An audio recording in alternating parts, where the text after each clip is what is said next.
자면서 듣는 불경 현대어 풀이 수마제경 바라밀TV.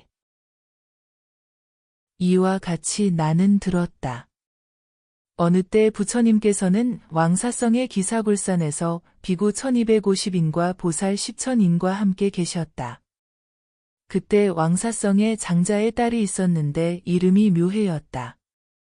나이 8세인데 모습이 단정하고 얼굴빛이 아름다우며 모든 상을 원만하게 갖추어 보는 이들이 다 기뻐하였으니 과거에 한량없는 부처님을 가까이하고 공양하며 온갖 선근을 심었기 때문이었다. 그때 그녀는 부처님께 나아가 부처님 발에 머리를 조아려 예배하고 오른쪽으로 3번 돌고는 꿇어앉아 합장하고 개송으로 아뢰었다. 가장 높으신 등정각이시여 세상의 큰 등불이시네.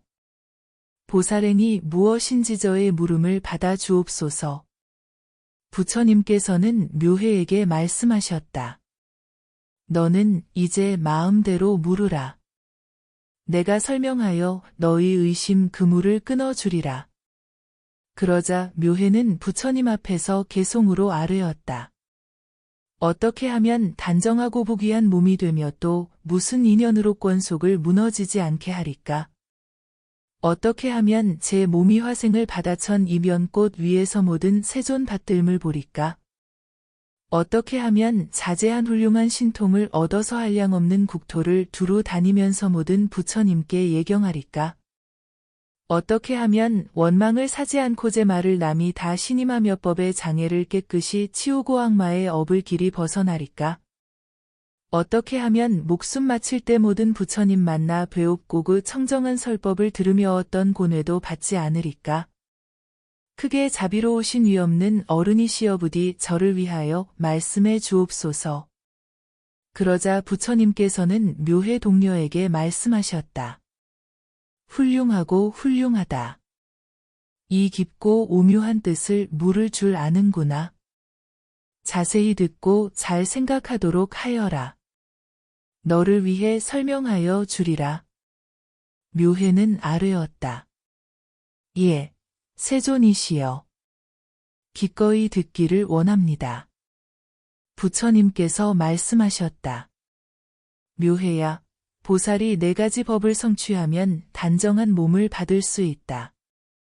그 4가지 법이 무엇인가 하면 첫째는 나쁜 법에 대해 성을 내지 않고, 둘째는 큰 자비에 살며, 셋째는 바른 법을 깊이 즐거워하고, 넷째는 부처님의 형상을 만드는 것이다. 그리고 세존께서는 개송으로 말씀하셨다. 분노는 선근을 파괴하나니 그것을 키우지 말고 인자한 마음으로 법을 즐기며 부처님 형상 만들라. 그리하면 원만한 용모과 장엄한 신체를 얻어서 모든 중생들이 보기만 하면 다 좋아할 것이다. 또 묘혜야, 보살이 4가지 법을 성취하면 부귀의 몸을 얻을 수 있다. 그 4가지 법이 무엇인가 하면 첫째는 때에 맞추어 보시를 행하고, 둘째는 업신여기는 마음이 없으며, 셋째는 기꺼이 주고, 넷째는 과보를 바라보지 않는 것이다. 그리고 부처님께서는 개송으로 말씀하셨다. 때를 따라 보시를 행하면서도 업신여기는 마음이 없고 기꺼이 내어주고서도 바라는 것이 없도록 하라. 이 4가지 업을 항상 부지런히 닦는다면 태어나는 곳마다 큰 재물과 지위를 얻으리라. 또 묘혜야, 보살이 4가지 법을 성취하면 그 권속들이 무너지지 않는다. 그 4가지 법이 무엇인가 하면 첫째는 이간질하는 말을 잘 내쳐버리고, 둘째는 삿된 견해를 가진 중생을 바른 견해에 살게 하며, 셋째는 멸하려 하는 정법을 보호하여 오래 머물게 하고, 넷째는 모든 유정들로 하여금 부처님의 깨달음으로 나아가게 하는 것이다. 그리고 세존께서는 개송으로 말씀하셨다. 이간질하는 말과 삿된 견해를 버리고 바른 법이 멸하려 할 때에 잘 보호해 지니도록 하라. 중생들을 큰 깨달음에 편안히 머물게 하면 마땅히 모든 권속들을 무너지지 않게 하리라. 또 묘혜야, 보살이 4가지 법을 성취하면 부처님 앞에서 화생을 받아 연화좌에 앉게 될 것이다. 그 4가지 법이 무엇인가 하면 첫째는 여러 가지 꽃과 열매와 고운 가루 향을 받들어 부처님 전과 탑에 뿌리고, 둘째는 남에게 함부로 손해를 끼치는 일을 절대 하지 않으며, 셋째는 열애의 형상을 만들어 연화좌에 모시고, 넷째는 부처님의 깨달음에 대해 깊고 청정한 신심을 내는 것이다. 그리고 부처님께서는 개송으로 말씀하셨다. 꽃과 향을 부처님과 영탑에 뿌리고 남을 해치지 않으며 또 불상을 만들도록 하라.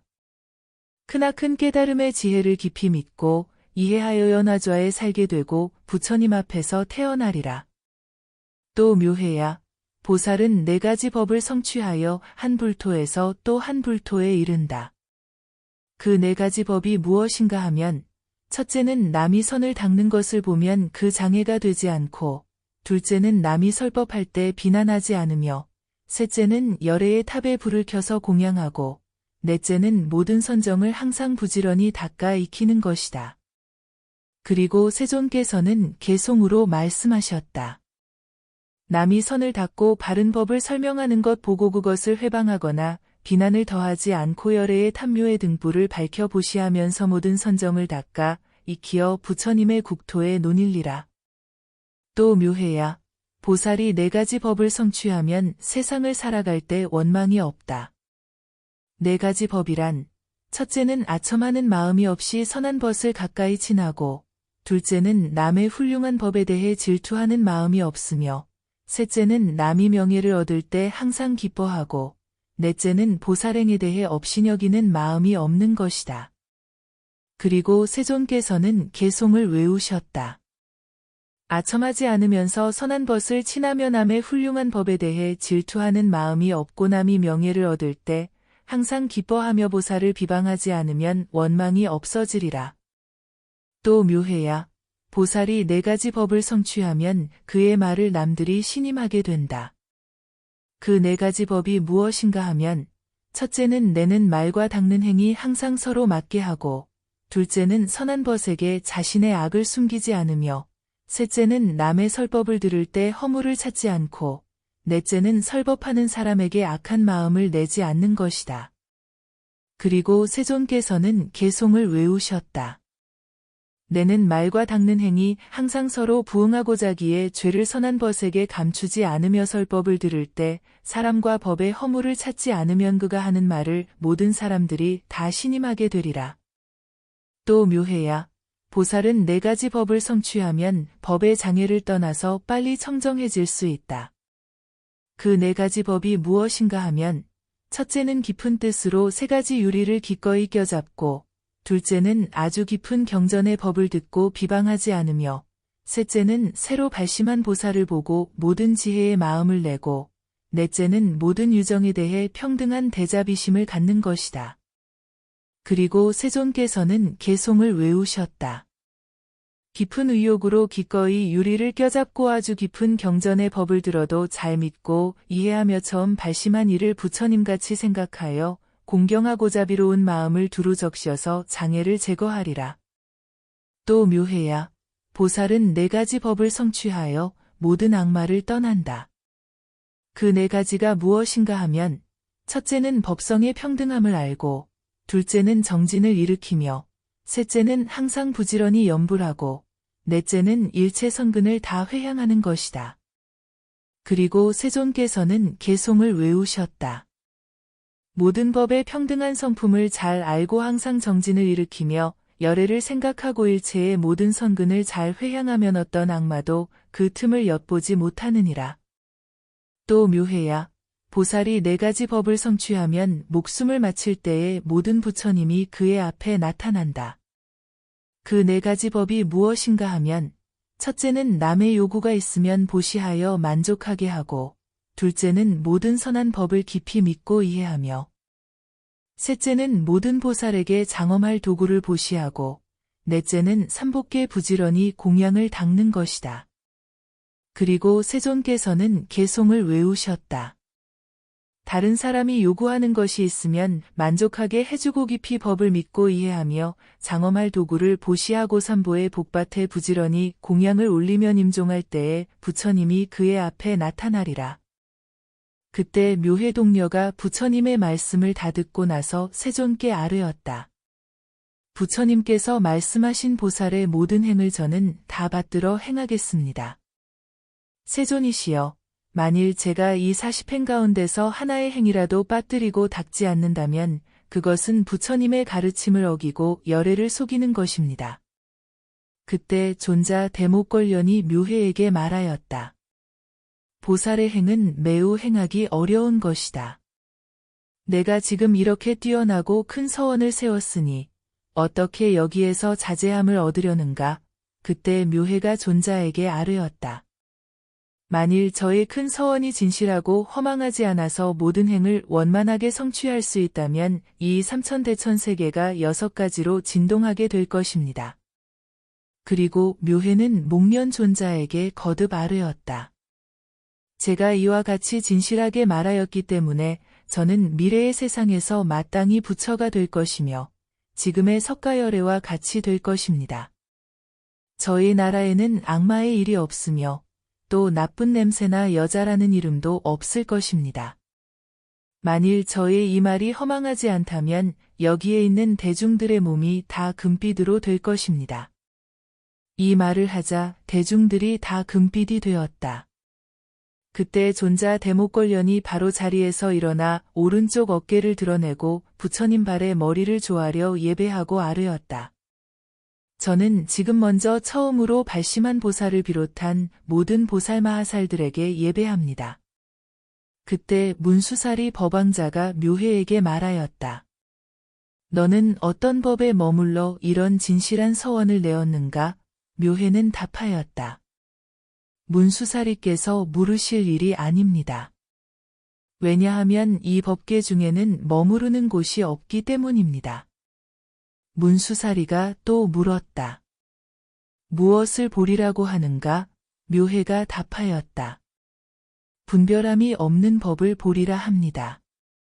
또 물었다. 무엇을 보살이라고 하는가? 묘해가 답하였다. 모든 법이 허공의 모양과 같은 것을 보살이라 합니다. 또 물었다. 무엇을 보리의 행이라 이름하는가? 묘해가 답하였다. 마치 태양빛과 골짜기의 메아리 같은 행을 보리행이라 합니다. 또 물었다. 너는 어떤 은밀한 뜻이 있기에 이런 말을 하는가? 묘해가 답하였다. 저는 여기에서 조그만 법 하나도 미리이거나 미래 아닌 것을 보지 못하였습니다. 또 물었다. 만일 그렇다면 일체범부가 마땅히 그대로 보리일 것이다. 묘해가 답하였다. 대인께서는 보리가 범부와 다르다고 하십니까? 그렇게 보지 마십시오. 왜냐하면 이것들은 다 동일한 법계의 상으로서 취할 것도 아니고 버릴 것도 아니며 이루어지거나 무너지는 것도 아니기 때문입니다. 또 물었다. 이러한 이치를 깨달아 아는 사람이 몇이나 되는가? 묘해가 답하였다. 약간의 환화의 심왕과 심소가 헤아리고 약간의 환화의 중생이 이 이치를 압니다. 문수사리는 말하였다. 환화가 본래 없는데 어찌 그런 심왕과 심소법 같은 것이 있겠는가? 묘해가 답하였다. 법계도 그렇게 있는 것도 아니고 없는 것도 아니며 열애라 하여도 그와 마찬가지입니다. 그때 문수사리가 부처님께 아뢰었다. 세존이시여, 지금 이 묘해는 매우 희유하게도 이러한 법인을 잘 성취하였습니다. 부처님께서는 말씀하셨다. 그렇다, 그렇다. 진실로 그대 말과 같다. 그런데 이 동녀는 과거에 이미 보리심을 내어서 30겁을 지냈느니라. 나도 이에 발하여 최상의 보리를 뛰어넘었으며 그것이 또한 그대로 하여금 무생법인에 머물게 하였느니라. 그러자 문수사리는 바로 자리에서 일어나 묘해에게 예배하고 아뢰었다. 내가 과거 무량겁 전에 이미 공양을 하였었다. 그러니 지금 더욱 친근하다고 생각하지 않는가? 묘해는 답하였다. 문수사리여, 당신은 지금 그런 분별을 일으키지 마십시오. 왜냐하면 분별이 없어야만 무생인을 얻을 수 있기 때문입니다. 또 물었다. 그대는 아직도 여자의 몸을 바꾸지 않는가? 묘해가 답하였다. 여자의 모습을 끝내 얻을 수 없을 것인데 지금 무엇하러 바꾸겠습니까? 문수살이여, 제가 당신을 위해 의혹을 제거해 드리겠습니다. 저희 이런 진실한 말로 말미암아 오는 세상에 안욕 따라 삼맥삼보리를 얻을 때에는 내 법 안에서 모든 비구들이 설례라는 명령을 듣고 집을 떠나 도에 들어가게 될 것입니다. 나의 국토 안의 모든 중생의 몸은 다 금색이며 일상생활에 쓰는 도구들은 제6천과 같을 것입니다. 음식은 풍요하여 생각만 하면 나오고 악마의 일과 나쁜 냄새가 없으며 또한 여자라는 이름도 없을 것입니다. 칠보의 숲 위에 보배 그물을 치고 칠보의 연꽃은 보배 장막으로 덮여서 문수사리께서 이루신 깨끗한 국토와 같아 그 장식과 장엄 같은 것이 다르지 않을 것입니다. 만일 저의 이 말이 허망하지 않으면 지금 여기에 대중들의 몸이 다 금색이 될 것이고 저의 이 여자의 몸이 남자로 변화돼 30세의 법을 아는 비구와 같이 될 것입니다. 이 말을 하자 그곳의 대중들은 다 금색이 되었고 묘해보살은 여자의 몸이 변해 남자로 되었는데 30세의 법을 아는 비구와 같이 되었다. 이때 지거천 대중이 돌아가면서 찬탄하였다. 위대하고 위대하여라. 묘해보살 마하살이 오는 세상에서 보리를 얻을 때에는 장엄한 불찰의 공덕이 그러하겠구나. 그때 부처님께서는 문수사리에게 말씀하셨다. 이 묘해보살은 오는 세상의 정각을 이루고 이름을 수승공덕보장 열애라 하여 이 세상에 나올 것이다. 부처님께서 이 경을 말씀하셨을 때 39지 중생은 안욕 따라 삼맥삼보리에서 물러나지 않는 자리에 머물렀고 89지 중생은 번뇌를 멀리 떠나 법눈이 깨끗해졌다. 8천 중생은 모두 다 지증을 얻었고 5천 비구는 보살승을 행하였다. 물러나려는 마음이 생기다가도 묘해보살의 선근을 즐거워하고 위덕이 뛰어남을 봄으로 인하여 각기 자기가 입고 있던 상의를 벗어 열애에게 공양했다. 이와 같이 공양을 하고는 큰 서원을 내어 말하였다. 우리는 이 선근으로 결정코 안욕 따라 삼맥삼보리를 이루고 저들 선남자들은 이 선근을 최상의 보리에 회향함으로써 90겁의 생사의 고통을 뛰어넘어 안욕 따라 삼맥삼보리에서 물러나지 않기를 바라옵니다. 그때 세존께서는 곧 기별을 주시며 말씀하셨다. 너희들은 미래 세상의 천겁을 지난 뒤에 무구광명겁 중에 태양빛 세계에 참기 어려운 부처님 국토에서 한 겁 동안의 차례로 부처를 이루고는 변제장엄열애라는 동일한 이름으로 세상에 나올 것이다. 문수살이야. 이런 법문은 크나큰 위덕이 있어서 보살마하살과 성문승들로 하여금 큰 이익을 얻게 하리라. 문수살이야. 어떤 선남자 선여인이 깨달음의 지혜를 구하면서도 선교방편이 없어 천겁 동안 육바라밀을 행했다 하자. 또 어떤 사람이 반달 동안 이 경을 쓰고 독송했다고 하자. 이렇게 얻는 복덕은 앞에 공덕과 견주어 볼 때 100배, 1000배, 100천구지, 내지 산수로 비유하여도 미치지 못하는 것이다. 그러므로 문수살이야. 이런 미묘한 법문은 곧 모든 보살의 경전의 근본이니라. 내가 지금 그대에게 부촉하노니 그대는 미래 세상에서 받아지니어 독송하고 남을 위해 해설해야 한다. 비유하면 전륜성왕이 세상에 나올 때면 온갖 칠보가 다 그 앞에 나타났다가 왕이 멸한 뒤에는 그 보배들도 다 숨어버리는 것과도 같이 이런 미묘한 법문이 세상에 유행할 때면 여러 열애의 칠보리분 등의 법의 등불이 꺼지지 않지만 만일 유행하지 않으면 바른 법은 당연히 멸할 것이다. 그러므로 문수살이야. 만일 선남자 선여인이 보리를 구하려면 마음을 일으켜 정진하면서 이 경전을 베껴 쓰고 받아지니어 독송하면서 남을 위해 연설하여야 한다. 이것이 나의 당부이니 후세에 후회하는 마음을 내지 않도록 하여라. 부처님께서 이 경을 다 말씀하시자 묘해보살과 문수사리보살 및 모든 대중과 하늘과 사람과 아수라와 건달바 등이 부처님의 말씀을 듣고 다 크게 기뻐하여 믿고 받들어 행하였다.